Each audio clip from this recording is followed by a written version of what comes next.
अब सब बिंदनियां अपनी अपनी पूजा की थाली उठाइए और चंद्र देवता को भोग लगाइए।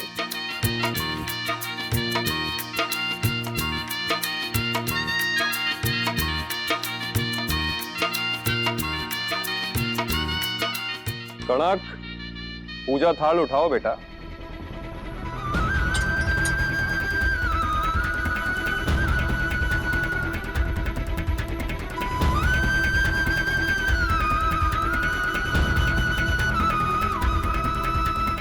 अब सारी बिंदनियां अपने अपने बींद की आरती उतारें।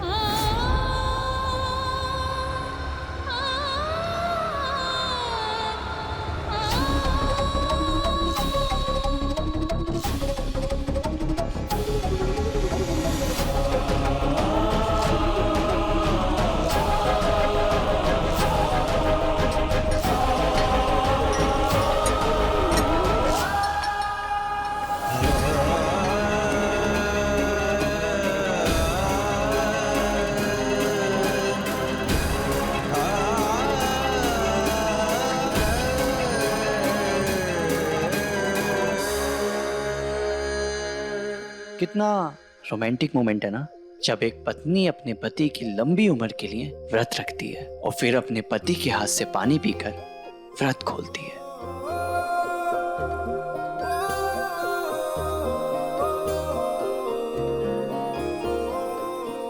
ओहो, तो अब तुमने मुझे इग्नोर करना सीख लिया है, हाँ? और ऐसा करने की वजह जान सकता हूं मैं? वजह आपको पता है। अब सारे बींद अपनी अपनी बिंदनियों को जल पिलाकर उनका व्रत खुलवाएंगे।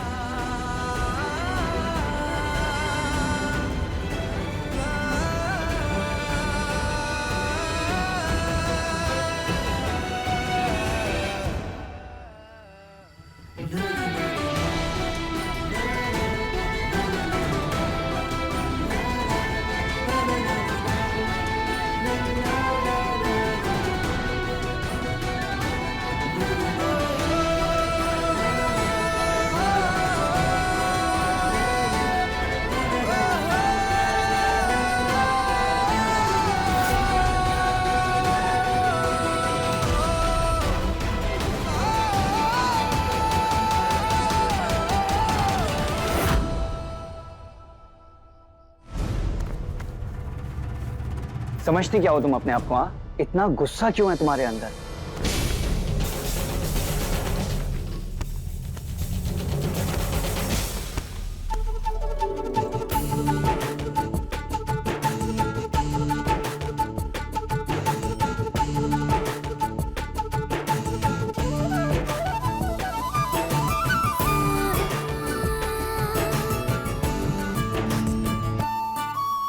तुमसे एक बात कहूं, और शायद इस बात का अंदाजा तुम्हें खुद को ना हो कि तुम कितनी खूबसूरत हो।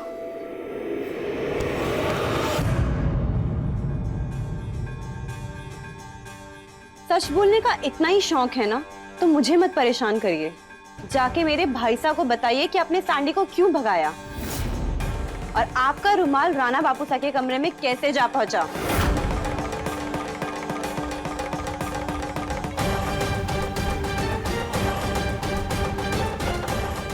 मैं तुम्हारे सारे सवालों का जवाब दे देता, लेकिन ऐसा करना ताई जी के साथ धोखा करना होगा, और मैं ताई जी को धोखा नहीं दे सकता।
पूजा शुरू होने से पहले ही खंडित कर दी। इतना बड़ा अपशगुन। अरे मासा, कोई अपशगुन ना हुआ है। अरे बेचारी ने सुबह से कुछ नहीं खाया, भूखी प्यासी है, तो कमजोरी की वजह से चक्कर आ गए। थोड़ा आराम करेगी तो ठीक हो जाएगी। चकोरी, जोरू का गुलाम। क्या हुआ चकोरी? तारे चेहरे का रंग तो ऐसे उड़ गया जैसे तूने कोई भूत देख लिया। भूत ही देखा था। उम्मीद सिंह का पूरा खून से लथपथ। हमाजी ने कहा कि पूजा खंडित हो गई। मेरे मन में बहुत घबराहट सी हो रही है, जैसे कोई तूफान घाट लगा के बैठा है इनके साथ में। अरे चकोरी, कुछ ना होगा। कि की कमजोरी की वजह से ना तारे दिमाग में वहम बैठ गया है। हमारी बात सुन, उम्मीद का किस्सा खत्म हो चुका है। जैसे बीता हुआ कड़ कभी वापस नहीं आता, ऐसे ही मरे हुए लोग भी वापस ना आते। इस बात को ध्यान में रख, ठीक है? कुछ ना होगा।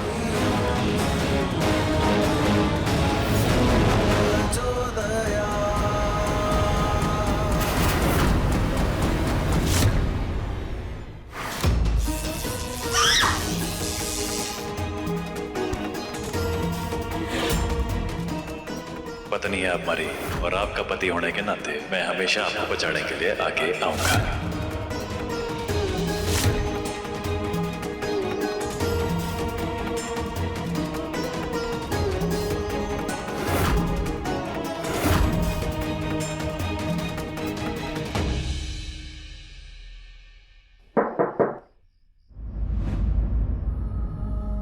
खाना।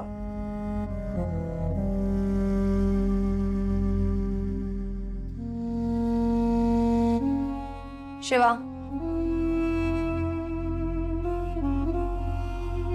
तूने आज मेरी जान बचाई, उसके बदले में मैंने समाज के सामने तेरा मान रख लिया। मगर इसका ये मतलब बिल्कुल ना निकालना शिवा कि मैंने ये रिश्ता स्वीकार कर लिया है, क्योंकि किसी को भरोसे में लेकर दिया गया धोखा कभी भी माफी के काबिल नहीं होता। तूने उस सैंडी जिससे घटिया आदमी से मुझे बचाया, बहुत अच्छा किया। फिर बदले में बाबा साहब से मेरा सौदा कर लिया। कभी माफ नहीं करूंगी मैं तुझे उसके लिए, कभी भी नहीं। ये ब्याह, करवा चौथ की रस्में और कोई मैटर नहीं करते मेरे लिए। तुझे मैं कभी भी पति का दर्जा ना दूंगी।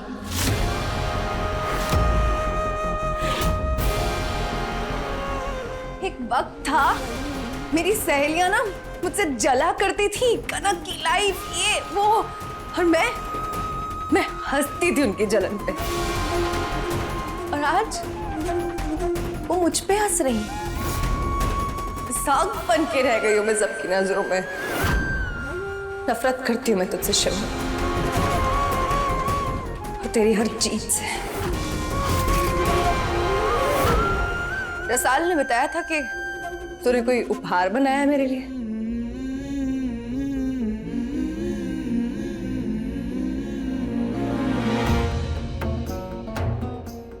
यही है ना?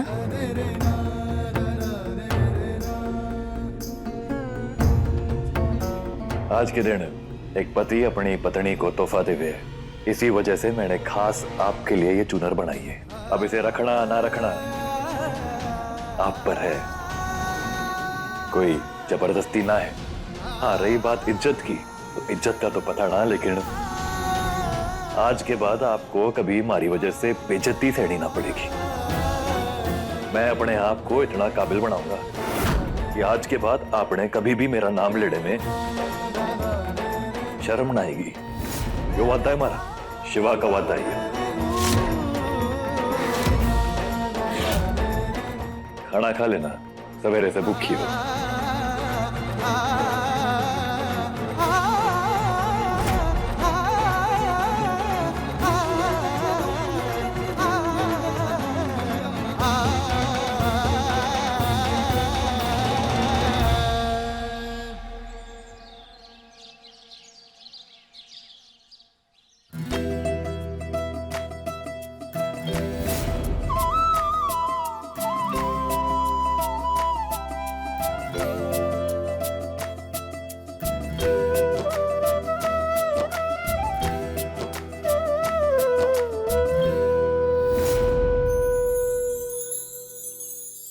दादी सा आप? थारे गांव के पास में वो शिव मंदिर है ना, वहाँ शिव मंदिर में एक मन्नत मांगी थी तो जल चढ़ाने गई थी, तो सोचा थारे को भी मिल लूं। के है ना बेटा, ये थोड़े से समय में थारे से लगाव हो गया है।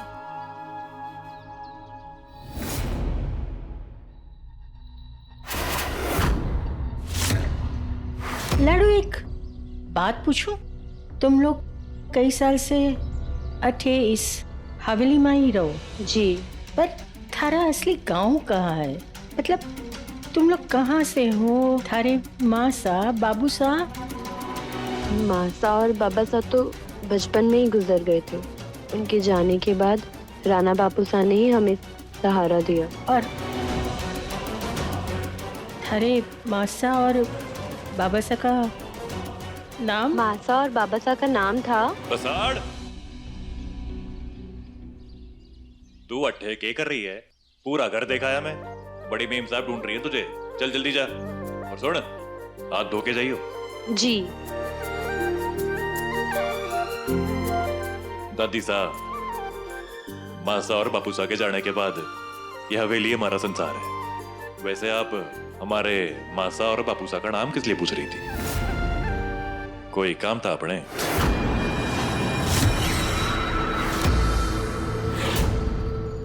ना रे, काम तो न था, पर के है ना, थारा और रसाल का संस्कार देख के हमारे को लागे है कि तुम लोग कोई बड़े खानदान से हो, अच्छे खानदान से।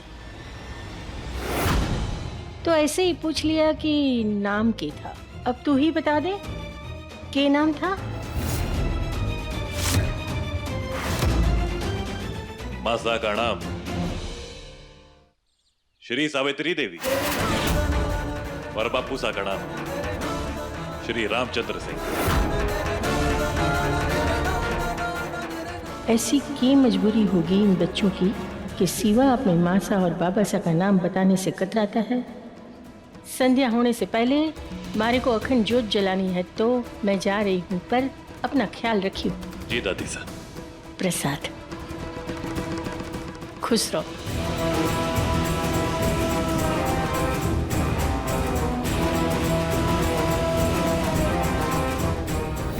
दादी यहाँ आई और मुझसे मिले बिना जा रही हैं। ये शिवा से उसके माँ बाप के बारे में पूछताछ क्यों कर रही हैं? ताई जी को बताना पड़ेगा।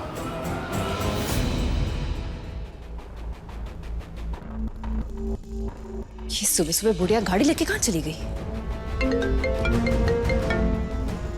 हाँ लाडे सर, बोल।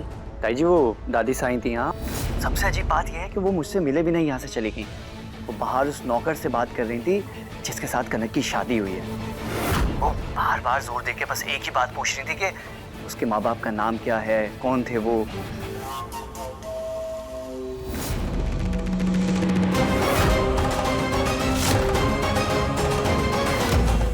वैसे अम्मा जी आपसे क्या कह रही थी? वो सरपंच साहब और उनके परिवार के बारे में पूछ रही थी।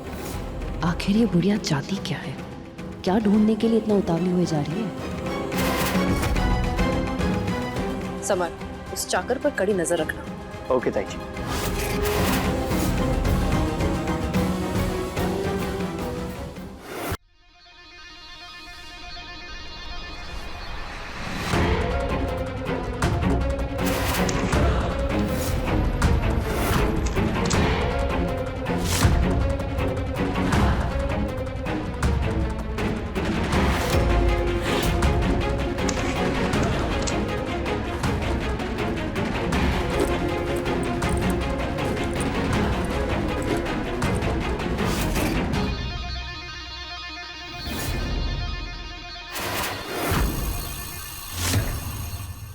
शिवा यहाँ नहीं है, यही मौका है।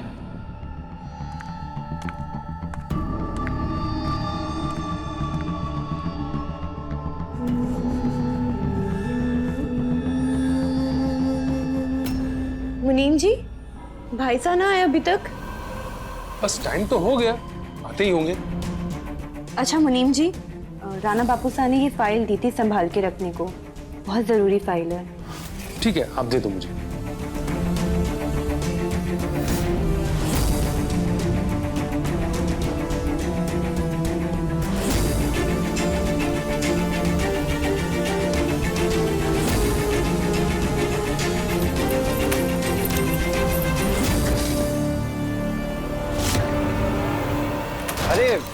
मुनीम जी, आप यहाँ हैं?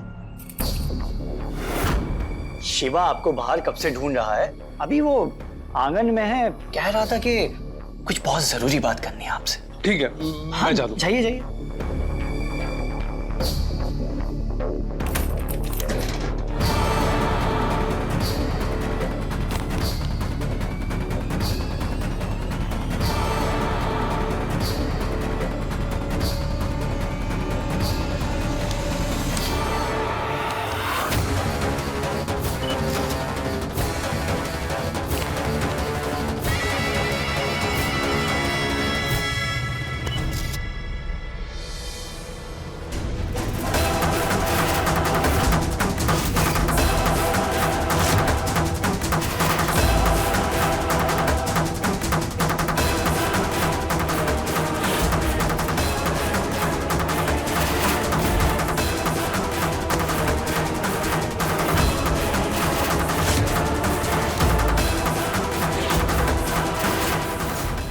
मेरा शक सही निकला। आप छोटे साहब के दोस्त बनकर आए जरूर थे, लेकिन आपका मकसद राणा बापू साहब के बिजनेस की जानकारी अपनी ताई जी को देके उनके बिजनेस की जड़ें उखाड़ने का था।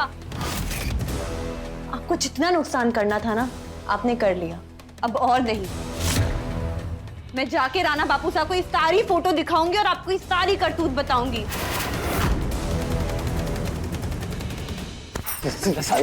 मेरी बात, मुझसे गलती हो गई।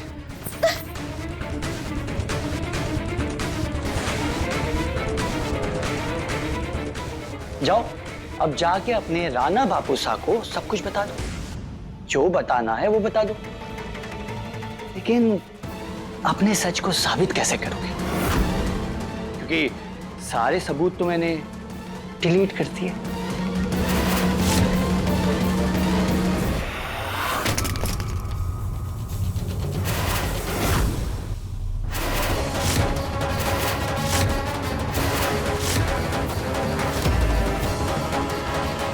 अपने फोन से फोटो डिलीट करके अपने आप को बहुत होशियार समझते हो।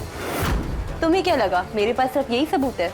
इसके अलावा भी मेरे पास सबूत है जिसे मैं दिखा के राणा बापू साहब के सामने तुम्हारी सच्चाई लेकर आऊंगी।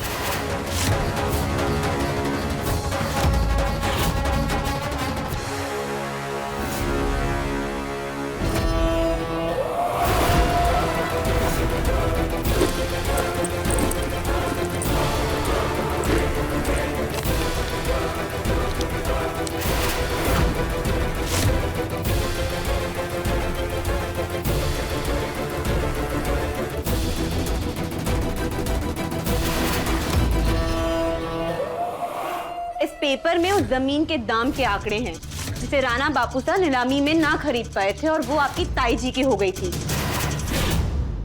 सही कहा ना मैंने?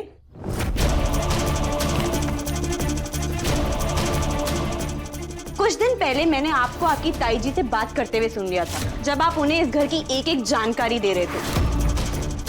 तभी मुझे शक हो गया था कि आपने सैंडी को क्यों भगाया। आपने सैंडी को इसलिए भगाया क्योंकि उसके सामने आपकी सारी सच्चाई आ गई थी।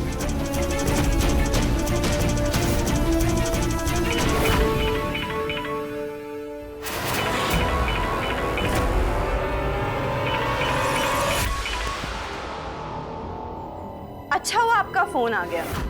खबरें निकालने का बड़ा शौक है ना आपको, तो एक खबर मैं भी देती हूँ। आपके भतीजे का असली रूप मेरे सामने आ गया है, और बहुत ही जल्द राणा बापू साहब और सबके सामने इसका असली रूप आ जाएगा और सबको पता चल जाएगा इसका इस घर में आने का मकसद।